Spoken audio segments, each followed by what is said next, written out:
বাণিজ্য পথ হিসেবে পরিচিত পারস্য উপসাগর এখন আক্ষরিক অর্থেই রণক্ষেত্রে পরিণত হয়েছে। ট্রাম্প প্রশাসনের পাঠানো শক্তিশালী যুদ্ধ জাহাজের বহরকে ওয়াশিংটন শান্তি প্রতিষ্ঠার হাতিয়ার দাবি করলেও ইরান একে সরাসরি সার্বভৌমত্বের ওপর আঘাত এবং নগ্ন উস্কানি হিসেবে দেখছে। ডেস্ক রিপোর্টে বিস্তারিত।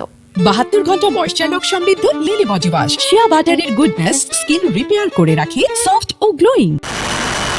পারস্য উপসাগরের নীল জলরাশি এখন কেবল বাণিজ্যের পথ নয়, বরং রণসজ্জা ক্ষেত্র। মার্কিন প্রেসিডেন্ট ডোনাল্ড ট্রাম্পের নির্দেশে এই অঞ্চলে প্রবেশ করেছে শক্তিশালী নৌবহর। ট্রাম্প একে শান্তিরক্ষা শক্তি বললেও তেহরানের চোখে এটি এক ধরনের উস্কানি। আল জাজিরাকে দেওয়া এক সাক্ষাৎকারে ইরানের পররাষ্ট্রমন্ত্রী আব্বাস আরাকচি স্পষ্ট করেছেন তাদের অবস্থান। উপসাগরীয় অঞ্চলে মোতায়েন থাকা মার্কিন সামরিক ঘাঁটিগুলোতে বড় ধরনের হামলার হুঁশিয়ারিও দিয়েছেন তিনি। আমরা যুদ্ধ চাই না, তবে যুদ্ধের ভয়ও পাই না। আমেরিকা যদি ইরানের 1 ইঞ্চ মাটিও আঘাত করে, তবে এই অঞ্চলে তাদের একটি ঘাঁটিও নিরাপদে থাকবে না বলে হুঁশিয়ারি আরাকচির।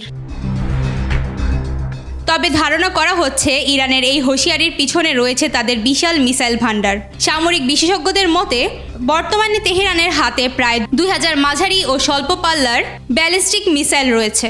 তবে বসে নেই পেন্টাগনও। সম্ভাব্য হামলা মোকাবেলার মধ্যপ্রাচ্যে মোতায়েন করা হচ্ছে প্যাট্রিয়টনের মতো মিসাইলের প্রতিরক্ষা ব্যবস্থা। দুই দেশের প্রতিনিধিরা পরোক্ষ আলোচনায় বসলেও সমাধান মেলেনি ইউরেনিয়াম ইস্যুতে। ক্ষেপণাস্ত্র কর্মসূচি বা আঞ্চলিক মিত্রদের সহায়তা থেকে এক চুলও নড়বে না ইরান। অন্যদিকে যুক্তরাষ্ট্র তার নীতিতে অটল। তাফসির ফিজা, ডেস্ক রিপোর্ট, 21 টেলিভিশন।